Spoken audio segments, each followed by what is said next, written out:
Mr. Grumpy by Roger Hargreaves. It was a lovely summer evening. Mr. Grumpy was at home, Crosspatch Cottage. He sat down in an armchair and picked up a book. And then do you know what he did? He tore all the pages out of it. Every one. Mr. Grumpy can't stand books. He has a shocking bad temper. In fact, he's quite the most bad-tempered person you can imagine. Grumpy by name, and he's even more grumpy by nature. The following morning, he was out in his garden, pulling up flowers. He couldn't stand pretty flowers growing in his garden. Went out of the corner,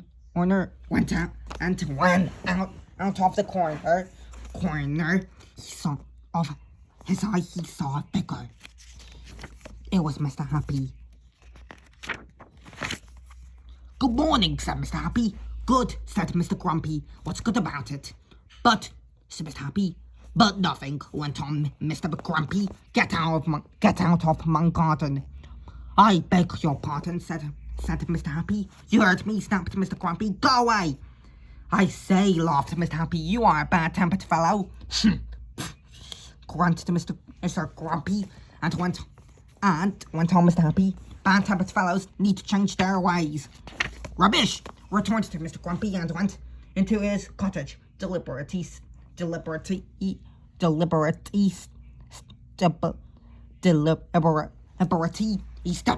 on Mr. Happy's foot as he passed him. "Ouch!" said Mr. Happy. Bang went the door of Crosspatch Cottage as Mr. Grumpy slammed it behind him. Mr. Happy stood there, looking not quite so happy as he normally does. His foot hurt. He thought and thought some more. Then he had an idea. He smiled and went to Mr. Tickle.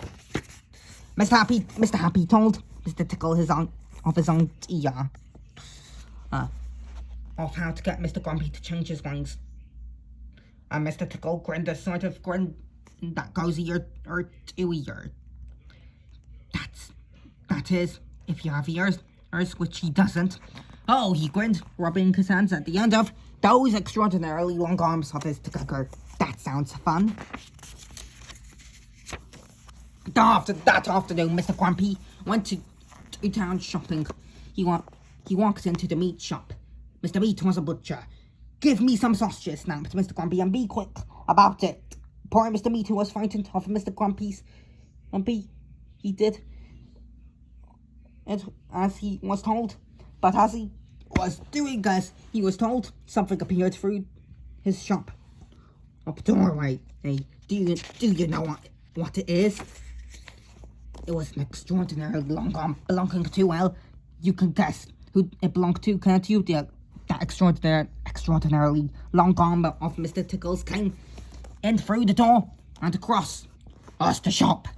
And up to Mr. Grumpy and tickled, and up to Mr. Grumpy and tickled him.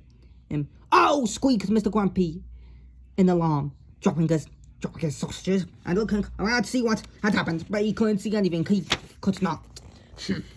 Grunted Mr. Grumpy and picked up his sausages and went to the next door to the cake shop. Crash went the door of the shop. "Give me a cake," snapped Mr. Grumpy, and "Hurry up!" Poor Mrs. Fairy, who sold cakes, was frightened of Mr. Grumpy, so she did as she was told. But as she was doing as she was told, guess what happened? "Oh!" squeaked Mr. Grumpy, dropping the cake and his sausages. He could not understand what was happening.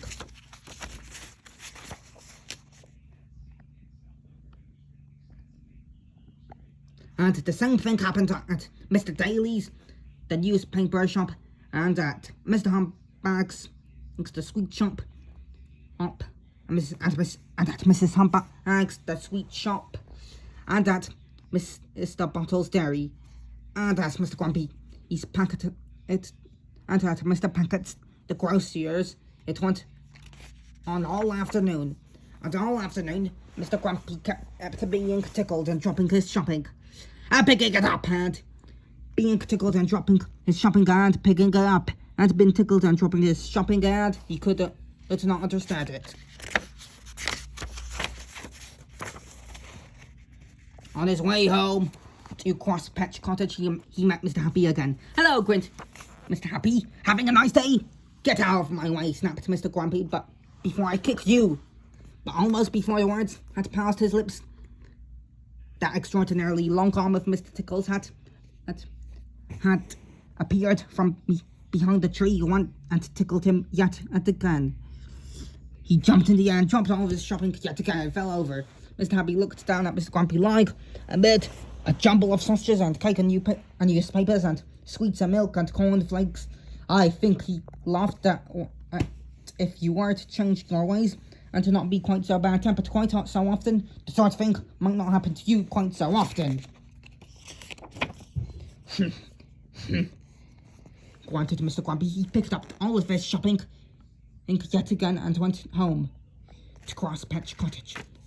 But on his way, he did think about what Mr. Happy had said, because he was very definitely, only did not like what had happened to him that afternoon. Mr. Happy and Mr. Tickle laughed and shook hands. And so after that, he did try to be not quite so bad-tempered quite so often. And the more he tried, the less he found he was tickled. And so he tried more and more.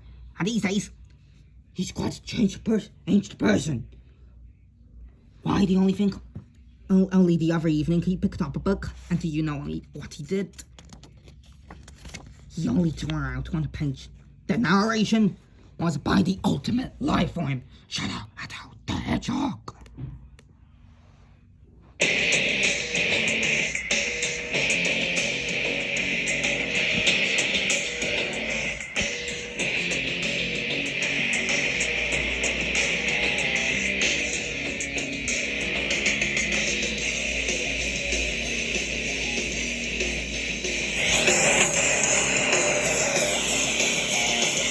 GG!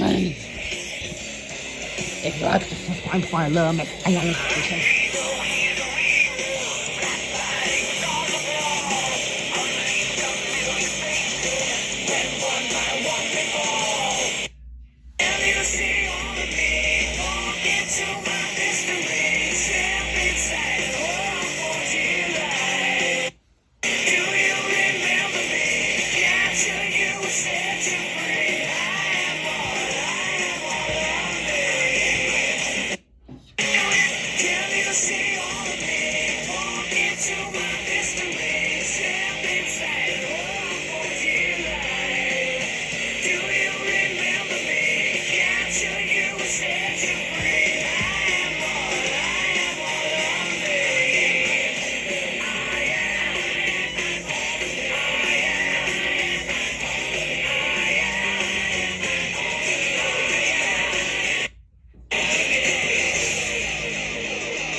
Like and subscribe for more AI narrations.